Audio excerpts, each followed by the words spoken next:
Welcome to Cliffhangers and Cocktails podcast with Amy Sissel And Shea McLeod. We are USA Today bestselling authors of paranormal women's fiction, among other things. And this pod is brought to you, as always, by the Caftan Coven. Yeah. Woohoo! Today, we're very excited today. Yes, we are very excited today. Today, we will be talking with C.R. Rowenson about world building and speculative fiction. And he's actually going to go over one of my books because I was nominated by Amy to put my book up as the guinea pig. So we're actually going to talk about the world building in my book, Potions, Poisons, and Perils. So that's going to be fun.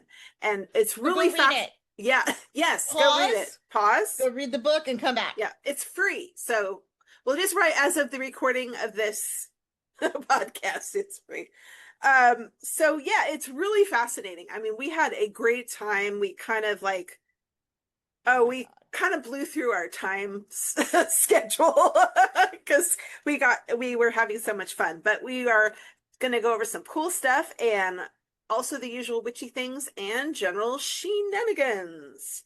I love to shenan. I do. And then when I'm done, I like to shenan again. Absolutely. Boom, boom. Thank you. And in a complete change of events. Now, what I should have said is, and now for something completely different. It's time for today's affirmation. Yeah. I get to read it this time, you guys. I'm so excited. I still didn't come up with it. This is still all Shea coming up with it, but I get to read it today. And it's because I'm special. Mm-hmm. Anyway, so this affirmation is for when you feel you're not good enough, no matter how hard you try. I am more than good enough, and I get better every day. Yes. Say it again for those in the back. Do you want me to really say it again? Yes. Okay, I am more than good enough, and I get better every day. Amen. Okay. Thanks for not making me say it again. Well, because now I don't want to do affirmations anymore. I just have to repeat it over and over and over. No, that would just be obnoxious. So no. But also, say it to yourself in the mirror. Like, look yourself in the eye when you say it. Because I can't remember who it was that I was listening to, and they were talking about people have a tendency to listen to other people when they say things about them. We all have a tendency to take someone else's opinion stronger than our own. So if you say it to the mirror, the brain doesn't know that it's not another person, like the subconscious brain or whatever. So you're more likely to buy into it, I guess. But also don't do this with negative stuff, because we talked about negative self-talk we talked about negative self-talk, and that's not okay. Don't let your friends do negative self-talk. That's right. Or drugs. And be your own friend. Yes. Or why not drugs? Well, because bad. Sure. Well, I suppose it depends on the drug. Well, probably also the responsibility of the user. Wait, this is not what our podcast is about. We are here for one drug only, and that drug is alcohol. Yeehaw. Woo. So do those drugs if you want to, but you don't have to. We're not pressuring you, especially if you're underage or you don't drink for any reason, and we don't care what it is. Just live your life. And I'm just proud to show off my brand new Art Deco style highball glasses. It's so pretty. I have been wanting them for ages and ages, and I just finally said, you gots to do it. Gots to do it. So our topic of conversation before we go talk to Clark, C.R. Rowenson, is we have the corn moon coming up, or it may be up by the time we put this out, but it's on September 7th this year. Oh, wait, I'm supposed to. You're supposed to know. I'm supposed to know this information. So the interesting thing is that the corn moon and the harvest moon sometimes happen basically at the same time, more or less, but not this year. This year, the corn moon is in September 7th and the harvest moon isn't until October. So, so basically this moon is all about, well, obviously it's the time when you would gather the corn, harvest the corn. And we talked about that on our Lanasa mini pod. And it's a time of, this particular full moon is about like abundance, gratitude, and the culmination of hard work. So it's a And perfect. It's still, and I do want to make this very clear, Mm. still not a potato moon. No. In fact, I don't think there is a potato moon. I don't think there is a potato moon either. And I'm going to go ahead and rewrite some calendars, and I'll let y'all know when the potato moon We is. should just make up our own potato moon. I mean, honestly. I'm going to put it in place of whatever else, maybe instead of the bloodworm moon or whatever it was. Something. Except I don't think that's the potato harvest time. But maybe it's the time that you deep fry potatoes. Maybe it's the deep fried potato moon. Well, depending on where you live. Yeah, I suppose. Like, yeah. Maybe it's the potato moon in the southern hemisphere. We don't want to leave them out.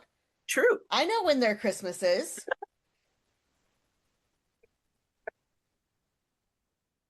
Yes. It's really my goal to break Shea just a little bit, at least once an episode.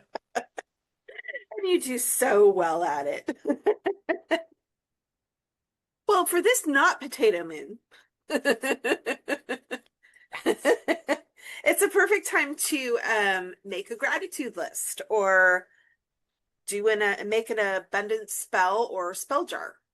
So get out like she said, it really is a nice connection to which is obviously why it's the corn moon. Right. It is a nice connection to the first of our 3 harvest holidays that we have this time of year. Mm-hmm. And corn is also delicious. Corn is very delicious. And so is cornbread. Oh, I had this corn and tomato croissant last weekend in white salmon. And whoa, I got all blurry. I was so excited I blurred. And it was just like this beautiful pastry, flaky pastry, and then like ricotta, and then fresh corn kernels that had been taken off the cob, obviously, because otherwise that'd be weird. That would be awkward. Yeah. And then like sliced heirloom tomatoes. Oh my gosh, yum. And everything was it was literally one of the best pastries I've ever put in my face. That sounds delicious. That really sounds delicious. Anyway, sorry. I just wanted you to know that corn is good this time of year. And that's why it's the corn moon. And that's why it's the corn moon. And don't forget your abundance and your gratitude. And give thanks to the abundance of corn. Yes, corn. So be the most disjointed podcast ever, but that's okay. And it's not like I've had very much to drink. I've had, and there's ice in here, so I've literally had this much. And so I don't know what's wrong with me, you guys. I've been up since 5 o'clock this morning. That might be the thing. That's many hours ago. I don't know how. That is a lot of hours ago. So that might be the situation. Oh, actually, it's 10 hours ago because I have 24-hour time on my clock, so I can do easy math. Ooh, I love easy math. 15 minus 10. No, 15 minus 5 is 10. That's true. That is a true fact. It is. I am here for some true facts for y'all. Excellent. Corn is delicious. 15 minus 5 is 10. Please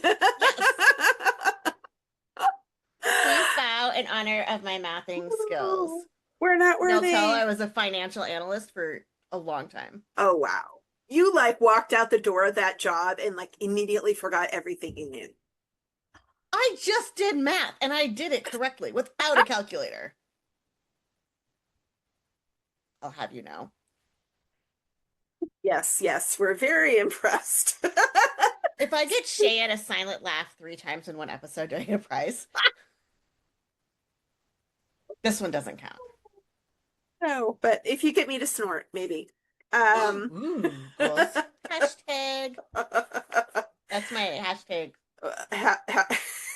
That's probably something rude. That's what the kids do, probably. Oh, is it? Probably, maybe. I don't know. Not, actually. I don't know any kids except yours. So speaking of drinks. Did we finish the corn moon? I guess that's all I had. I'm like, is that all I wrote down? Did I miss a page? Nope, that's all I wrote. Did you do the abundance spell jar? Oh, the abundance spell jar. Oh, yeah, maybe we should talk about what a spell jar is. Listen, she's a professional author. That doesn't mean she can read her own typed up notes. No, it totally does not mean that. Yeah, so spell jar, I've actually made, just recently kind of got into making spell jars, which they're kind of fun. You can really use any jar. I just use like little, like, jam jars or something like that I have collected. I seem to have many of them, like, collected over the years. Which is like jars. It's a thing. And you can just put in, like, for instance, if you're going to do a abundance spell jar, I would put in it things like cinnamon. She loves her cinnamon, you guys. I love my cinnamon. It's great for abundance. Any other kinds of abundance, abundance herbs.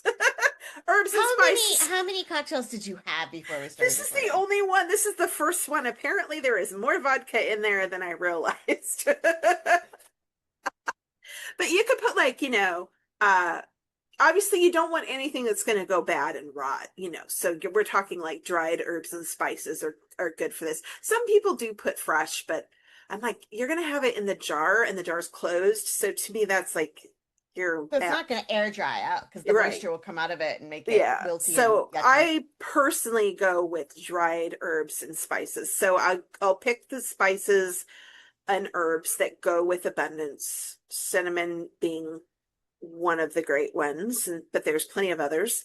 Also, if you've got some like stones, like citrine is really good for abundance.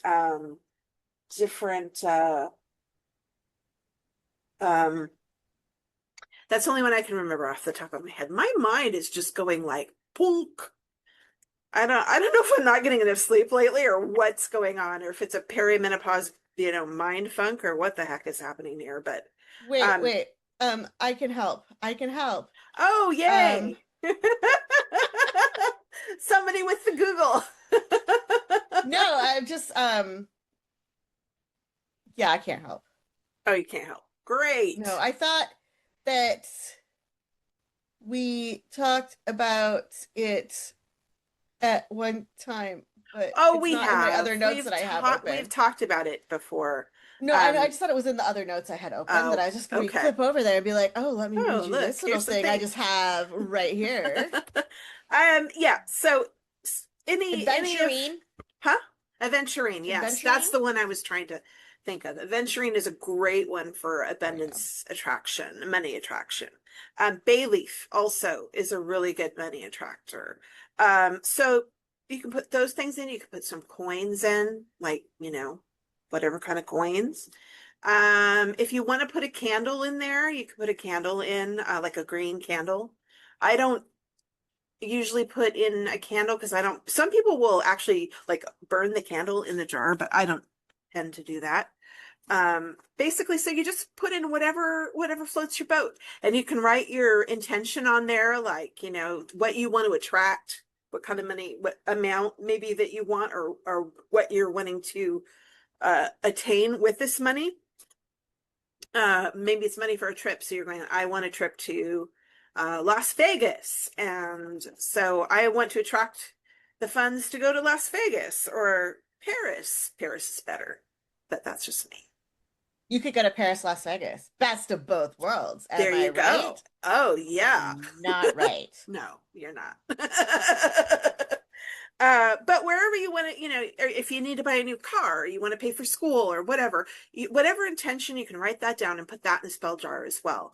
And then basically you can just, and really it's kind of a willy-nilly situation. I mean, you can find recipes for spell jars online, but honestly, it's just do it with your heart. Like, do it Amy style. Whatever Amy style is, to do it with your heart. There you go. Usually you don't need a measure. You just pick the things that speak to you and say, yes, this is the right thing for my spell jar. This speaks to me. And then what you can do is you put it in the jar and you seal up the jar and you just hold it and just visualize in your mind what you want to accomplish with this spell. And then, just put it up on your altar or your mantle or your bedside, wherever you want to keep it. Give it a shake now and then to kind of zhuzh up the money, you know, and until your attention becomes reality. So that's one way of doing a spell jar, specifically for abundance. But you can do them for all sorts of things: love, healing, protection, moving other countries. Not moving the countries, but moving yourself to the countries, to be specific. Right, yeah. To be specific. Yes.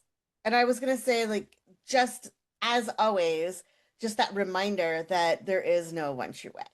Right. And Shea was saying that, like, do this with your heart. And that's what we mean is there's no prescribed way. And if you meet somebody who's like, this is the only way to do witching, they are wrong. And speaking of jars and stuff in them, did we have a cocktail today? Indeed we do. So this is unusual for us. Yes, we so rarely have anything to drink. So I asked Clark, as I asked all of our interviewees and guests, what his favorite cocktail was. So he said sex on the beach. So we are going to be infusing a little magic into this classic cocktail, which is super fun because, as I mentioned in the interview, this is kind of my first go-to cocktail when I first started drinking at like 21. So, and as I mentioned in the interview, the one that I drank during the interview, which is in the past at this point, was the first one I'd ever had. The energy of this, the energy of this cocktail is protection, abundance, creativity, and strengthening relationships. So this is my abundance jar. Absolutely. This is your abundance jar. And it's even kind of the color of corn, sort of. My caftan keeps trying to escape. Like it thinks I'm in the 1980s and it's Flashdance or something. Okay. It keeps slipping off my shoulder. I haven't seen Flashdance in a minute, so I'm just gonna like. I've never actually seen Flashdance. I just know from, pictures. Oh, because of the one-shouldered sweater thing during the welding dancing. Okay, yes. I gotcha. Yes. I'm right there with you. And now our listeners and viewers can be as well. Yay! Because that was very important. The status of my caftan. So yes, this drink is perfect for the corn moon, for abundance, and like friendship spells. It's a great sort of friendship spell. Like if you want to get together with your girls and drink your. Are we having a friendship? We are. We're having a friendship spell. Yay! Yes. So it's really simple. 1 ounce vodka, 1 ounce peach schnapps, 3 ounces orange juice, 3 ounces cranberry juice. That's it.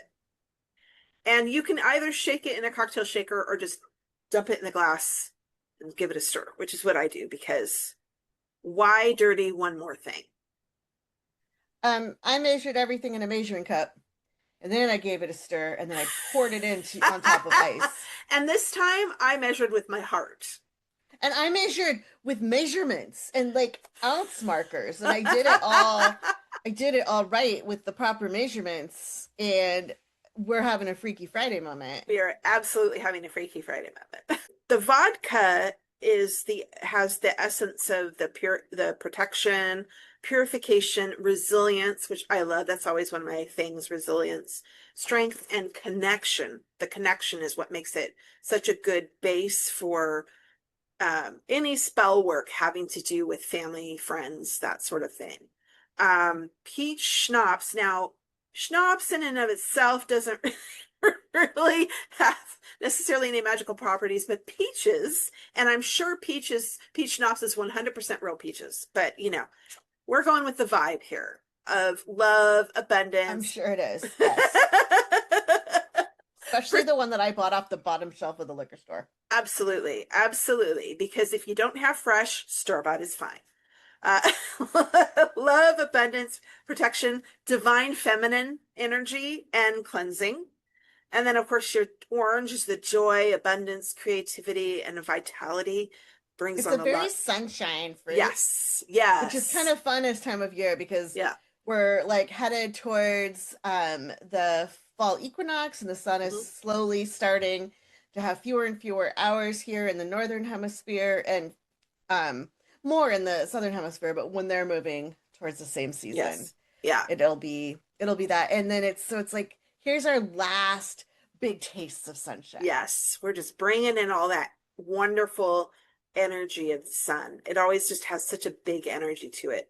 And then, of course, you've got the cranberry, which, of course, protection, purification, abundance, and strengthening relationships. So once again, friendship drink.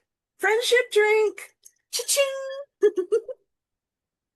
There's a lot of vodka in this, apparently. So good. So yeah, this is that's why I say it's such a great drink for like a group of friends. And you can even make it like a bit, multiply it and make it in a big pitcher or whatever.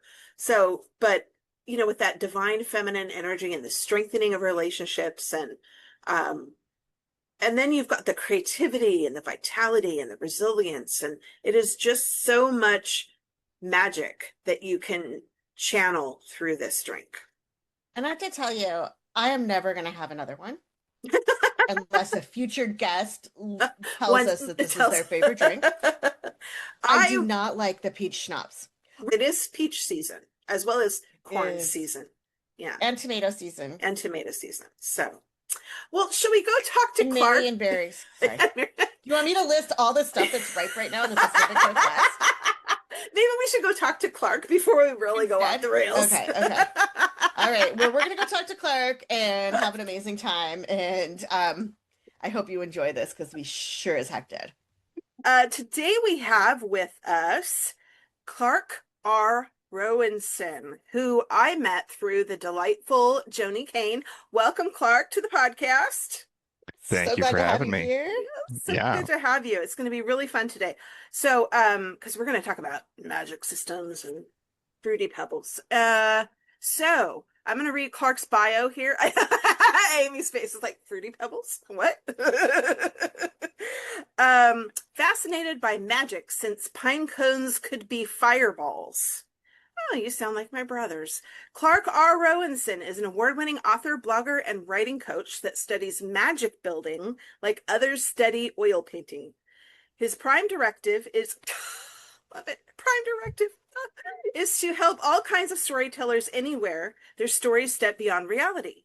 You can visit crrowenson.com or his YouTube channel, The Magic Engineer, to witness, fuel, or join his obsession. Yep. Welcome, Clark. Yes. Thank you for having me. I'm excited to be here. My geeky heart is just delighted. I am. Yeah, we're having some nerd fun today, yes. I think. Yes. Yes. We always start off with our most important question. Yes. That we don't actually care about anything else that happens. We just need to know the answer to this first question. And do you have a favorite cocktail, mocktail, other beverage that is your go-to? I don't have a single favorite. My rule is pretty simple. I usually just go up to the bartender and say, look, I like fruity flavors and I don't want to taste the alcohol. That usually ends up in me getting a Sex on the Beach or a sunrise. Sometimes it's a strawberry daiquiri. It changes, but those are my rules. This fruit flavor, no alcohol. Well, alcohol in it, but I don't want to taste the alcohol. If I can taste the alcohol, I'm not interested. And we mentioned this before, that used to be my go-to cocktail. Like when I first started drinking, it was like that. That was my same. I want it fruity. I don't want to taste the alcohol. And I haven't had one for so long. It's bringing back memories. So tell us about this fruity pebble tea. You said that was one of your go-tos from your local store. Yeah, it's just a tea that my wife found around, and I don't really drink coffee. And long time ago, trying to get off of using soda to get caffeine, I switched to doing caffeinated drink mixes like Crystal Light type stuff. And we're trying to switch me more to tea, which I am meeting with mixed success. But that's one of my favorites. It has pineapple in it. It has a lot of different fruity flavors in it. So it's that sounds really yum. nice. I like it a lot. That sounds yum. And you're in the It is. Pacific Northwest too, right? Or no, did I get that wrong? Pacific Southwest. Pacific Southwest. Hmm. Okay. I'm That's north not of a LA. thing. It isn't, but it is. I'm in You're- SoCal. Okay. So yeah. Okay. Perfect. All right. We love Yes. SoCal. Well, I Yeah. didn't. I lived there for a long time. So so tell us about your author journey, because you're an author, you're a blogger, and you're a writing coach, which I think is so cool. Like when you came onto Joni Kane's group, you were talking about like magic systems and your coaching and stuff. So kind of tell us about this journey of how you began writing, like how many books and genres do you write in, and then how that sort of morphed into this whole like coaching thing. Yeah. Okay. Do we want like short version, long version, really long version? That's Probably long. Not Yeah, really long. not really long, but Not really long, just a long one. Yeah. I don't want to have to cut too much. okay.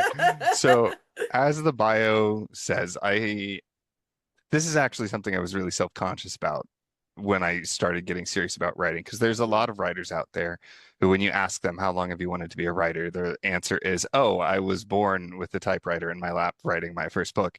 And that was not me. I didn't really get into writing fiction until I was in college, in like the second half of college. Mm-hmm. But I later realized I had been playing around with magic systems forever, since I was entertaining myself in the woods and running around on my own. Totally. So that's where all of that started. In terms of actually writing, it all started with a dream. Actually it did, because No, I get that, because I have had books whole series start with dreams, so I totally get that.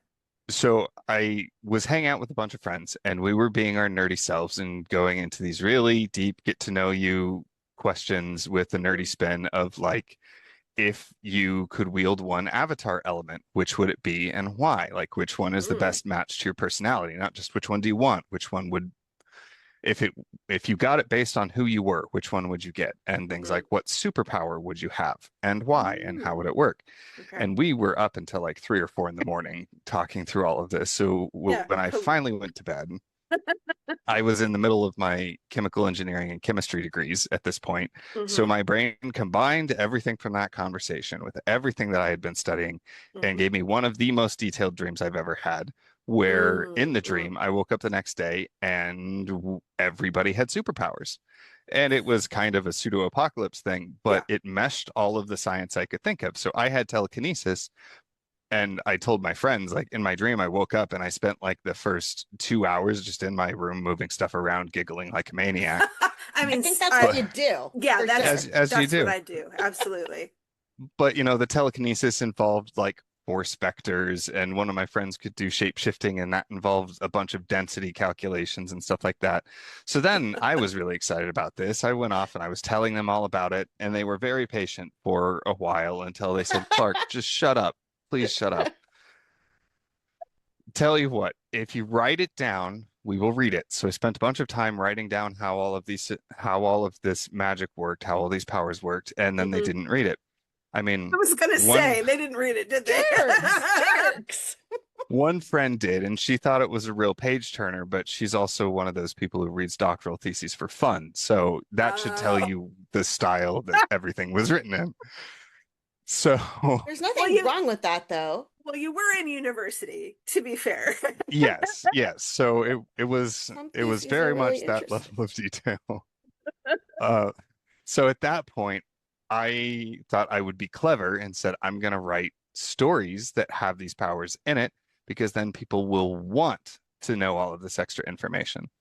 And this was coupled with right around the time that a friend gifted me the Mistborn trilogy by Sanderson. Okay. And so that coupled with the thing of like, wait. So people would like the type of systems that are in my head?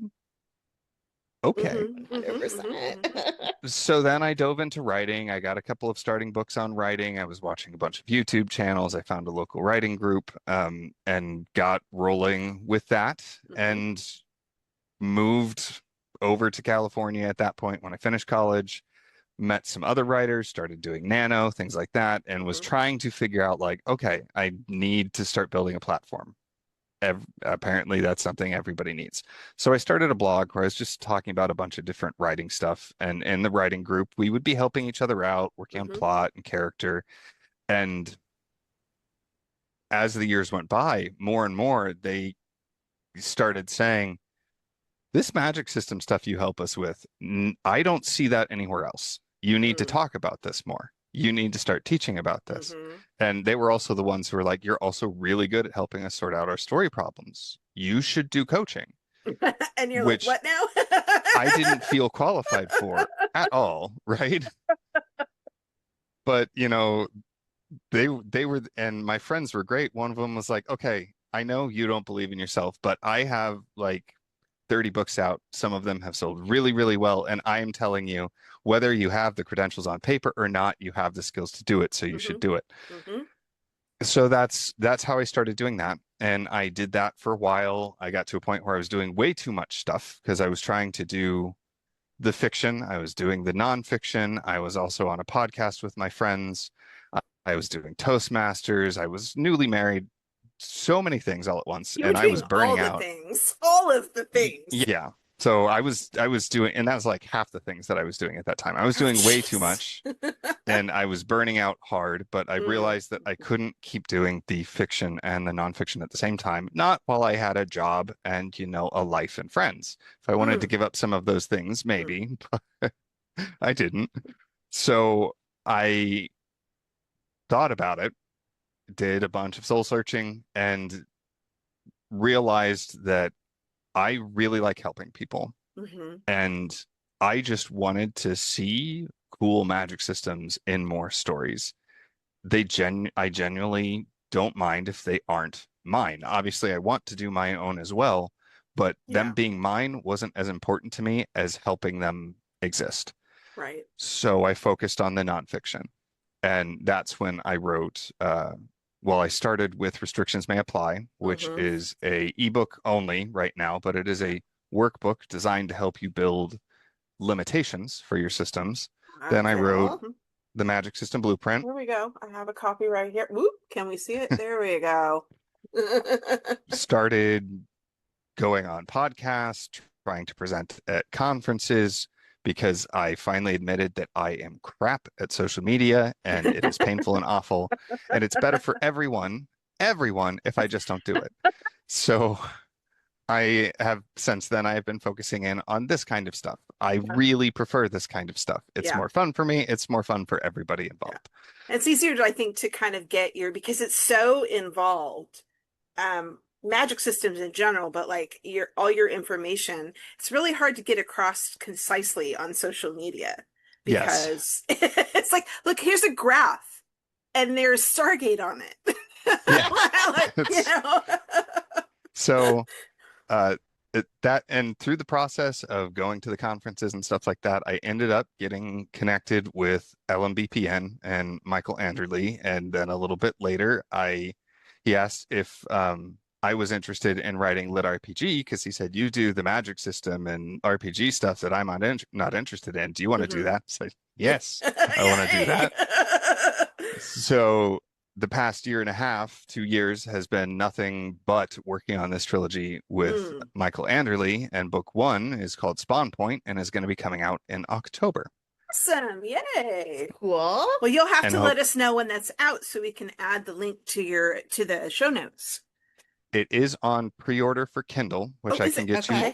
Excellent. Which I can get you later for sure. Yeah, we'll definitely put that in the show notes. And we're hoping to do a rapid release of the whole first trilogy of every month, every 2 months. Yeah. For books 1, 2, and 3. Cool. Very cool. So that's everything I've done so far. I am kind of back in the conundrum of me realizing like it's really hard to do both the fiction and the nonfiction at the same time. How am I gonna do this? And I don't have a good answer yet. So maybe you need someone to build your practical system rather than your magical system for you. and I'm pretty good at those. Like that's actually some of the things that I help authors with, is it's not just the magic and the reality plus stuff. Yeah. What I tell people is basically, if anything in the writing process feels not right or more difficult than it should, let's talk about it. I'm not here to talk about marketing. I'm not here to do a bunch of business strategy stuff. Like it's stuff I will talk about with friends, but I'm not going to, I'm not comfortable giving people guidance on those things. Yeah. But anything else, I'm happy to sit down and talk about time management, project planning, accountability, any of that stuff. So I need to figure out my own system of how to balance these and switch these back and forth. And all of this is very new because I just quit my job last March. So yay. Thank you. And then this entire past the year since then has just been working on Lit RPG because mistakes were made in some of the project planning that I did, which if you're doing project planning, that always happens. It's okay. Always happens, So that's what I have published. That's what I'm going to be published. And that's the long version. Okay, awesome. So what's the most interesting or unusual research you've done or magic system you've created for a book, either for yourself or someone else? So there's two, and I reference one of them a lot when I'm presenting on classes, and I really, really need to do the short story or novella for this one because it is about virus-based magic systems. Because I was doing my blog and I have a 7-stage process that I think basically everybody goes through when they're building any kind of Reality Plus system. So I did a whole bunch of posts like showing me going through the stages for this system. The idea behind it is that there are these magical viruses that infect your body and give you magical powers that are most potent when you are most ill, because I thought that was funny. So that one was really weird. And I ended up going down a tangent because I was researching things of what are the different types of viruses? How do they work? How long do they survive in different environments? How does infection and spread of contagions work? And there's a whole bunch of complicated math for people trying to estimate how quickly things will spread through populations. So that got strange fast. And I did all of this. I finished the series towards the end of 2019. So I'm not going to say I'm responsible for COVID, but if anybody gets superpowers, you're welcome. So that one was very strange. I have another system that I only started on that I also want to revisit, but that was another disgusting but delightful one that is about its organ magic. So the idea behind that one is that people hunt down magical creatures and then graft the organs onto themselves to get certain powers. That seems real gruesome. Like, kind of love it. Kind of nasty, but it kind of fun. Yeah. So I spent some time like researching into how they do like organ compatibility and complications and stuff that can arise from that, and that got really gross in some cases. But yeah, I'm looking forward to going back to that system at some point because I'm awful. That whole system came about because I was talking with a friend trying to explain about how you can layer Reality Plus systems and you can take specific aspects from a system you already have and grow that into an entirely separate system.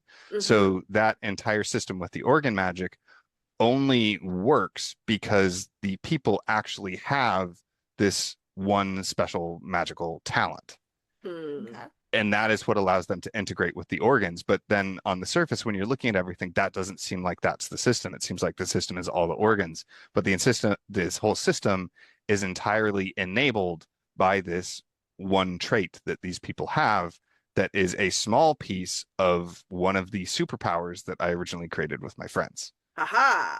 Ooh. So you can do that kind of building, and there's this I'm starting to go too deep too early, but like this is some of the stuff I like nerding out about, because once you start to understand this, the systems you have start to become like a fractal for idea generation. It's crazy and it's cool.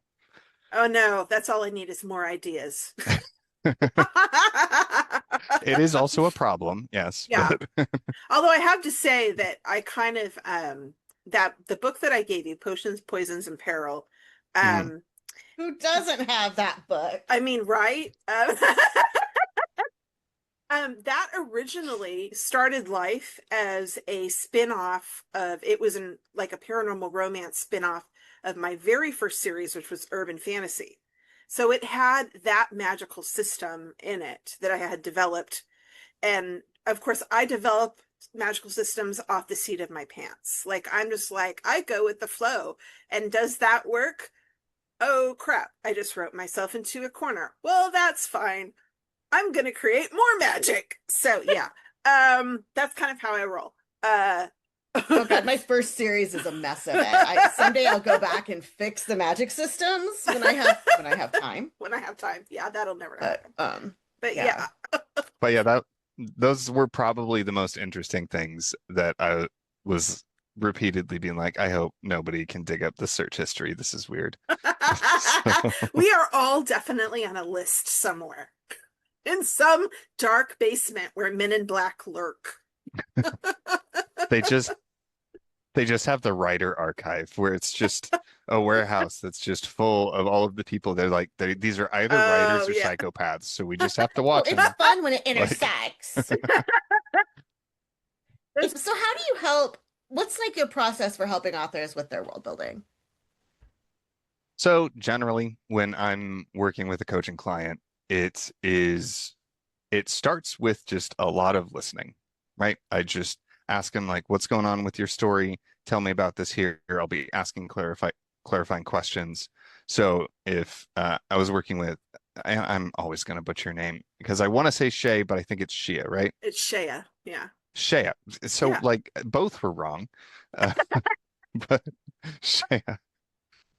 If I was working with Shay, I would start asking questions of like, okay, you wrote yourself into a corner. What does that look like? What kinds of things have you already put in place? What is the experience that you're really trying to go for? Okay, you're doing cozy mystery. That affects things. So a lot of it is me trying to understand where you're at, what you're going for, and what you've done. And then we'll get to a point where I either start explaining some concepts and giving some homework of being like, hey, so this is the way some of the stuff can work. So maybe go do some exercises in this direction and see if that helps you. Or sometimes we'll end up doing just some brainstorming on the spot where I'm like, hey, from everything you're saying, here's a bunch of things that are coming to my mind that kind of seem to fit. Which of those do you like? Okay, you like this one. Let's work with that one some more and develop that. So it starts with a lot of listening to understand where they are and what they need, and then we explore options, and then it's me trying to find ways to help them around obstacles and just help them continue down the paths they want to go down. So you're basically a magical systems therapist. A writing therapist, kind of, yeah. Because again, it's not just Reality Plus, and it gets very interesting because a lot of times people will come in thinking they have a problem with a specific aspect of their story, and that's not where the problem actually is. So they'll say, hey, this character is broken. Your character isn't broken. Your faction is broken. Or my magic system isn't working. Your magic system is fine. We need to work on character motivations. So it ends up like it's all interconnected. So that's where it, like, yes, my specialty is the Reality Plus stuff, but when I'm working with people, it's really just ends up being anything around the writing and creation of your story. Right, absolutely. Yeah, because your character is going to affect your magic system and vice versa. So all of that comes out of, you have to address it all. You can't just only do the magic system, because if you're not looking at a character's motivations for why they're using it, then it's all about figuring out and understanding people's specific situation and specific needs is really what it comes down to. And it turns out I'm very good at that. Yay. Awesome. I love where, there's just, it's so fun to talk to people who are just really good at what they do and really enjoy what they do. And that's just great when you find the thing you're really good at. It's so satisfying when I can see the lights start to click on and people start get excited and be like, oh, I see the path forward now. So tell us a little bit more about your book here, the Magic System Blueprint. I mean, you kind of told us about writing it, but like, I don't know, just tell us about it. So yeah, the blueprint is, the blueprint itself is a tool. It's really what it is. So hopefully people who can see that, you'll be able to look it up online. I'll give you guys a link. People can download the worksheets for this for free. Yay. The book Nice. is all about what the blueprint means and how to use it. So it came about because over time, building my own systems, doing this deep dive into like, how do we make systems? What are they? Working with other people, you start to see patterns. And some of it was realizing that there's a handful of traits that are always present in every system. What changes is the degree and the intensity of those traits. So I then spent a bunch of time trying to figure out what those traits were, narrowing them down, really getting my definition solidified. And that's where the blueprint came in, is once I had the traits identified, the image that I showed is just all of those traits with either dials or sliders. So that you can go through and you can mark where your system sits on these different spectrums. And it's an amazing tool for analyzing your favorite systems. I like using it that way because it can help you understand, here's what they did and here's how it works. And what I find endlessly fascinating about this is the more as I use it with people, we'll use it to brainstorm systems and we will talk for hours and create a whole bunch of stuff and have tons of story ideas and world building ideas by going through the blueprint, but we won't, and we'll do all of this without actually deciding on any specific effects, rules, limitations, or anything. We'll have a general idea and we'll talk about where things fall on the spectrum. And the reason for that is I'm starting to realize that the blueprint is ultimately about integration of your Reality Plus system. I keep saying Reality Plus. I should probably define that. In the book, I just call it Magic Systems as a whole. That has led to tons of confusion over the years. So I actually have a new term that I call Reality Plus. Reality Plus is anywhere your system goes beyond reality. It is an umbrella term that encapsulates monsters, magic, tech, weird phenomenon, fundamental differences in the universe you're writing. Anything that is beyond our reality is Reality Plus. Makes and sense. You can treat them all the same, which is why I talk about things like Stargate and Star Wars and stuff in the blueprint and in my discussions. Is tech is Reality Plus as much as witches and wizards are. Yeah, absolutely. But I've started to realize that the blueprint is more about integration of a system than actual creation of a system. Because we could spend all of this time and we would see all of these ways it could integrate into a story, into a character, into a world without us actually defining the system. So that's I hope that makes sense to people. I can go off on like weird tangents and talk it and weird metaphors, like, but no, also, we love a weird tangent anyway, but I followed that 100%. Yeah, we are masters of the weird tangent ourselves. So the quick pitch, which I should have led with, is that the blueprint is it's a tool to help you quickly get a holistic understanding of your system and help you see how it can integrate into your character, plot, and world. Totally cool. And it is full of fun little graphs. And I just love that Stargate SG-1 is a soft system. That kills me. It is. Because I think of them tromping through the Stargate, and they've, there's spaceships, and they've got their rifles and everything, but it's a soft magic system, and I love that. And that's for anybody who is listening. If you're familiar with Sanderson's first law of magic, when he talks about hard and soft systems, I have a slightly different version of those terms. So he talks about hard and soft as a single spectrum. I have a quad chart, which is 2 axes. Hard and soft is vertical. Then you have rational and irrational, which is horizontal. So when you think of what Sanderson calls a hard system, that sits in the quadrant that I call hard rational. When he talks about soft system, that sits in the quadrant of what I call soft irrational. Stargate is in soft rational. And this quad chart came up because of things like that, of me saying, the magic in Lord of the Rings and Stargate is fundamentally different, and not just because one is magic and one is tech. Even if we look at something like Numenera, which is far distant future where tech has become magic, it's still different between that and Stargate. Why? And that's where when I started digging into it, I'm like, it's because this one is rational and this one has shifted to irrational. I need an extra access. Yeah. And I also like to give credit where credit is due. Like I knew this was kind of there. What really helped it sink in was there was a Mythcreants article that I read where they were talking about building a rational magic system. And that's when it clicked. I'm like, that's what it is. It's rational and irrational. Yeah.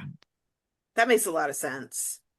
Because, yeah. And then talking about Marvel Cinematic Universe as being irrational, hard magic irrational. That there's nothing more irrational than a superhero. Well, and MCU is super interesting. Sorry, nerd is happening hard here. We love nerd. We love nerd. It transitions in its position in the quad chart as you go through the series. Because when you just have Iron Man, it actually starts as a fairly hard rational system. Yeah. But then as we get more heroes and new abilities and new villains, it starts shifting over to irrational, but it stays a fairly hard system.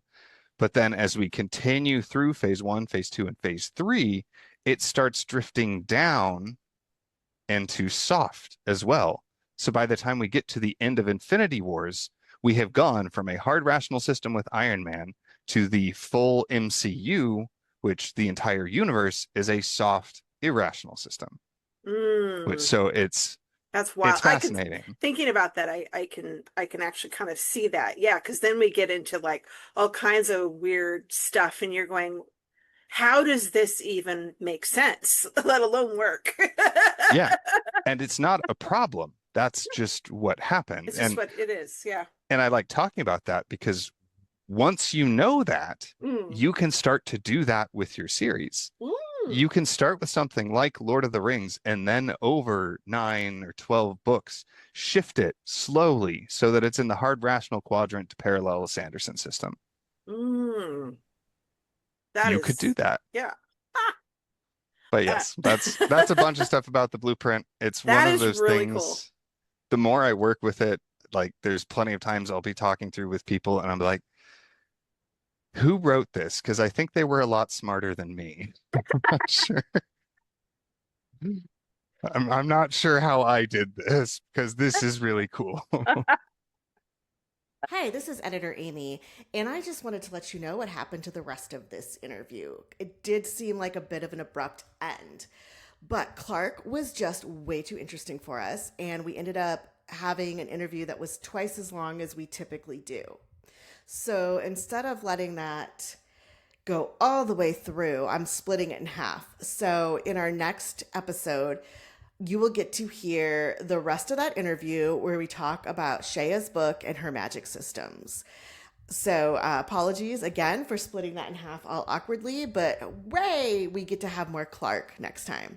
So anyway, thanks to Clark for being with us. And now me and my wine rack will send you right back to the rest of the episode. We're back! And we were actually just here a second ago, so I know you haven't missed us yet. It always feels weird because we do our pause where we're going to insert the interview, and I make Shaya do a long pause. She has a Post-it that says pause. Yeah, and then it's like, we're back, but we really just cut to something else that we were in and cut back. Yeah. And we have not left. You did not have time to miss us. Presumably in the nanosecond it took me to switch the recordings. So, it's always a little odd. Yeah.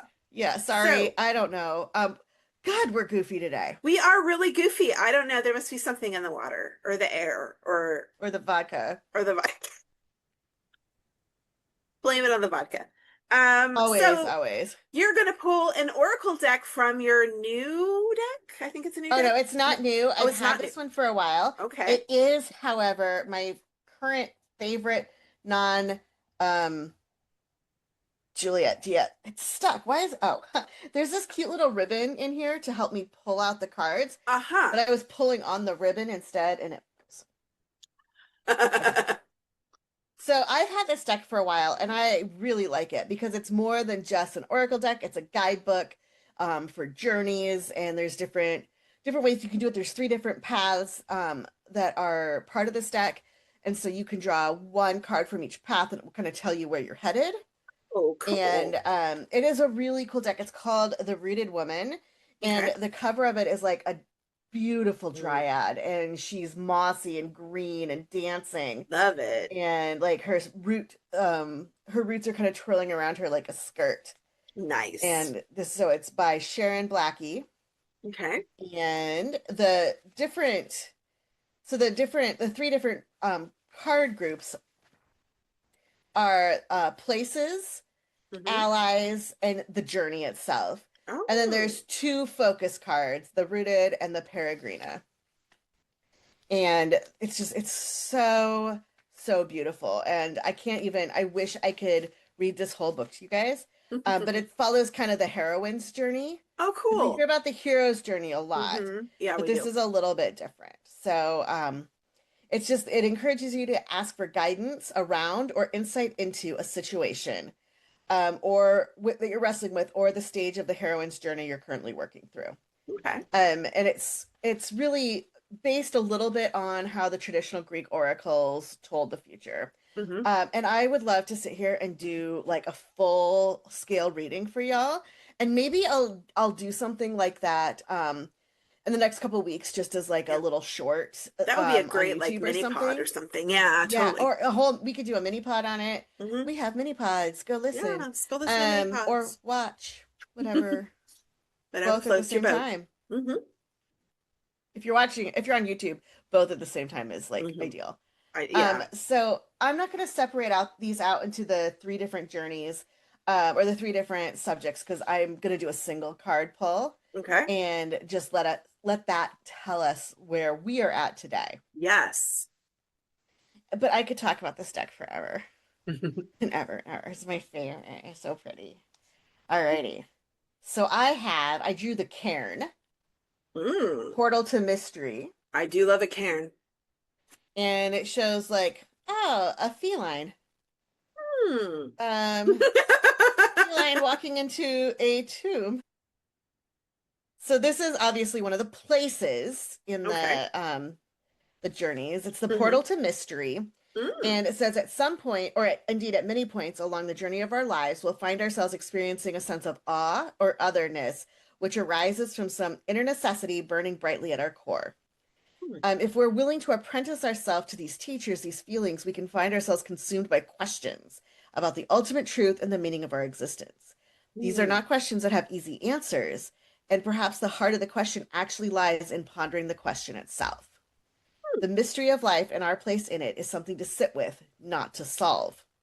Oh, I like that so much. Yeah, I like that. Yes. The definition of mystery is something that's unknowable. And so we have to be comfortable in the company of mystery, so that we can be willing to penetrate the deep shadows of the cairn, to take a walk into the dark and sit there for a while. It relieves us of the fiction that we know exactly where we're going and that we're the sole authors of the story we're living in. It relieves a little bit of that main character syndrome. So when we embrace this mystery, the world declares itself to be a place of potentialities, and our journey through it becomes a journey of discovery. The cairn card proposes that we give up our need for control. Oh, nobody asked you. Oh, no, I don't like mystery. That. I don't like that. I get this all the time lately. Everything that I'm pulling, you don't need to be in control. I'm like, nobody asked you, bitch. Except apparently they do. Surrender to the mystery, it whispers, and the light, which is designed to lead you out of the dark places, will always be able to find you. And it says you should be in a lot of control if your name is Amy, and everyone else should like not be in control, but only Amy should be in control. And no, it's weird. It's so personal at the end. Oh, and Shaya should be in yes. Clearly, we have this very similar situation when it comes to control. Well, what was that? The Clifton strengths? And I don't remember. We mentioned it. I don't think we mentioned it on the pod or just when we were chatting before or after. And She was like, well, I've done this and here's my strengths. And I'm like, oh, I want to do it. And then I found out I had. Yeah. And we compared, and like out of our top 11, I think 10 of the 11 were the same. Yeah. And like for the first 3, they were just flipped order. Yeah. Yeah. So we're the same. You were basically and we like the same. Control. Yeah. But which is a wonder that we like two people that like control so much can be friends, but it seems to work just fine. I don't know. Yeah, and do this together. Yeah. I think so we kind of like had very few fistfights. Right. Only there was a couple, but Well, we've resolved it by like not doing this in person anymore. Yeah. Like that's why we can't film together. Yeah, we can't be in the same room. Cuffs. It was embarrassing, frankly, for everyone. I just really want to read this line again, though, because it hit me hard. The mystery of life and our place in it is something to sit with and not to solve. I feel like that is such an important thing to remember. Yeah. Yeah. I think we get hung up on like, what's the meaning of it all? Right. And what's not the meaning of life? Why are we here? What, And we know the meaning of life is 42. We do. I mean, but that's beyond that. Beyond that, nobody knows. Like, and we don't need to, and we just need to be comfortable with not knowing, right? And still be able to sit with it and think about it without planning on solving it. Pondering the mysteries of life. So, where can everybody get the deck and the books and all that good stuff? Well, shockingly enough, we're going to put it in the show notes. Wow! So you can go get Clark's books, which I've already gotten. I ordered them mid-interview. I'm just... Because I had to. Because that's how we roll. And you got to get Shaya's book, and she said that right now it's free on Amazon. Is that correct? Everywhere. It's on my website. Free everywhere books are sold. Yeah. The ebook of Potions, Poisons, and Peril. So Amazon, my shop. So just go to shamacloud.com and look for the shop, and you can find it there. And I'll drop the link for my Oracle deck. We'll have the recipe for the cocktails. And as I'm editing this, if anything else seems like it needs to go in the show notes, it will be in the show notes. Be sure to like and subscribe and share and rate us. Give us 5 stars. 5 stars. 5 stars. And I mean, until we talk next time. Until we meet again. So you're booze, booze, and booze. Booze, booze, and booze. I don't know. Bye, y'all.